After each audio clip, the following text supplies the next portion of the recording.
Okay, so we're here at GoDaddy.com, and basically what we are going to do is in this search box that you see right here where my mouse is kind of hovering over, we're going to enter the domain that we are interested in and that we would like to purchase. So for the purpose of this example, I'm going to go ahead and put in extremesports.com, and we'll take a look and see if that's available.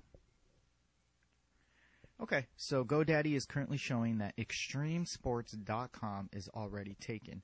Now, one of the good and cool thing about GoDaddy is they also, once it's taken, they give you different variations that is currently available. So just like this one, extremesports.cc, highsports.com, hardsports.com, faroutsports.com, and they show you, different ones that are kind of similar to what you typed in but is available. Usually I don't find a domain in there that I like. I've never actually purchased a suggestion domain. So what we're going to do is, because I like extreme sports, or the term extreme sports, I'm going to try a variation of that term and see if that's available. And so what I mean by that is I'm going to go ahead and search extreme-sports.com and see if that's available.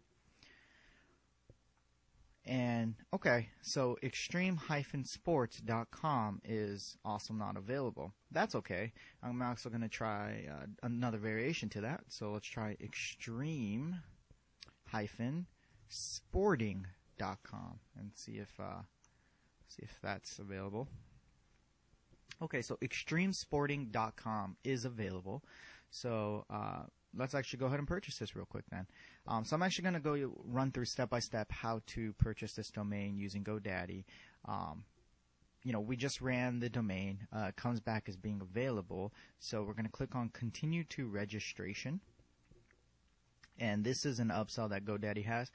Basically what they're saying is, hey, extremesporting.net, extremesporting.com, extremesporting.info, along with your original extremesporting.com is all available. Now, would you like to add these three on top of your .coms for $40.67? But that's crossed out, and it's telling me that it's $15. But there's a little asterisk next to it, so there's probably some kind of catch to that. But I don't want that. I don't want any of that. I'm just gonna go with the .com. So I'm gonna go ahead and click on No Thank You. This is now the registration page. If you already have an account with GoDaddy, all you have to do is type in your customer number or login name here, your password, and click Next. If you are brand new, this is where you would create your new account with GoDaddy. Type in your first name, your last name, your email address. This is optional, but a company name. You would also type in your physical address, the city, country, state, zip code, and your phone number, and you would click on Next. Just keep in mind this information will be public unless you choose to go with the privacy protection. So if you have a P.O. box or something and you don't want to use your mainstream residential address, I definitely go with that P.O. box. But if you don't, I would just go ahead and put your home address and choose the privacy option if you don't want your information out in the public. But in this case, I already have an account with GoDaddy, so what I'm going to do right now is go ahead and log in really quick and click Next. Oh, it's telling me it failed real quick. Sorry about that. Okay.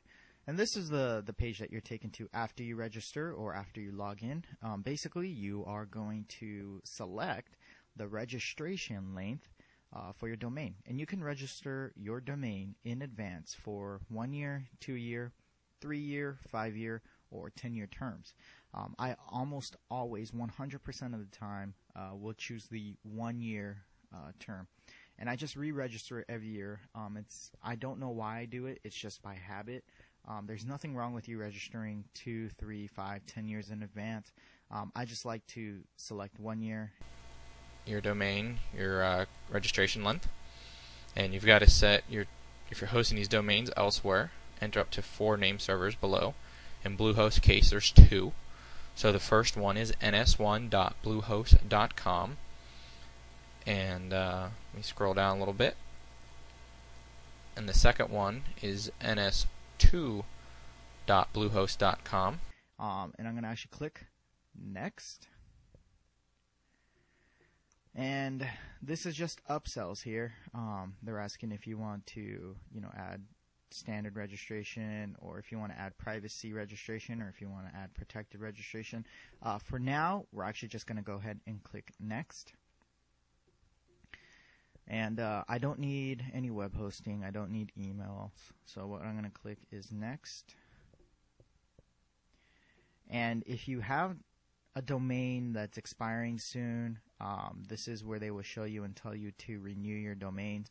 I'm not going to do any of the renewals now. I'm going to do it later, so I'm going to click on no thank you. So now it's taking us to our shopping cart.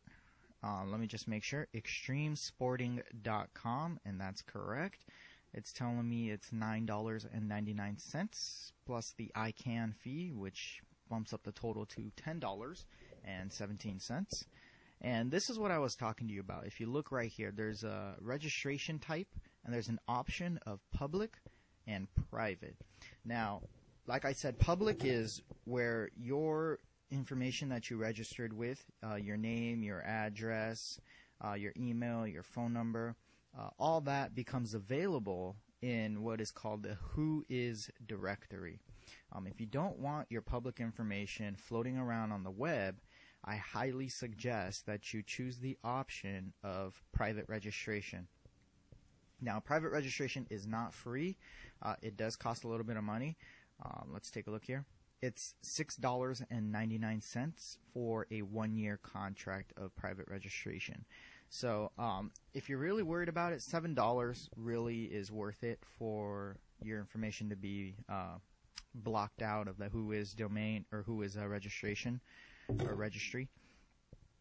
I usually go this route just because my very first time starting in internet marketing, when I purchased my very first domain, I didn't know what that was, and I left it on public, and I purchased the domain, and I ended up with so many spam email, not only in my email inbox, but as well as my residential home address. I got direct mails, from all these different registration companies. So now I just run with the public registration, not because I want I don't want people to know who owns the domain, but because I am sick and tired of getting spam email as well as spam physical mail. So that's just my opinion. I will go with private registration, pay the extra $7. If you are not a person that cares if you get emails or physical mail at your address, I would just go with the public type and spare yourself the $7. Now, also, I do want to mention that GoDaddy does have a lot of coupons out there. They actually have a pretty good coupon that's going on all the time. And usually that coupon will be entered here. Almost always, actually. So this is where you enter your coupon. I highly suggest that you do a little search on the web for a GoDaddy coupon. Usually you can find one that'll drop this price down to about $8 or $7, and then some coupons even add the private registration for $0 for completely free, and all you would end up paying is like $8 for the domain plus private registration, which is much better than the current $17.16. So if you have time, go ahead and search the web a little bit and see if you can find yourself GoDaddy coupons. If not, I guess you're out of luck and you're just going to have to pay that $17.16. But basically all you have to do from here is just click continue to checkout. And I am already logged into my GoDaddy account, so it pre-fills all this information for me. If yours isn't filled out or pre-filled, I would just go through, fill it out. Your first name, last name, address, city, state, zip code, country, email address, primary phone, and then enter your credit card information. Mine is already on file with GoDaddy, so I don't have to enter that information in. Now, step number 4, the final step as GoDaddy calls it, is accepting the terms of agreement. So read through it. I highly suggest you read it. It's up to you, though. And then once you understand it, go ahead and click or check that box right there that says you have read and agreed to the terms and conditions. And then all you would do is click on the place order now, and your order will be submitted to GoDaddy, and it would take just literally a couple minutes for it to register, and you'll have your new domain. Thanks for watching.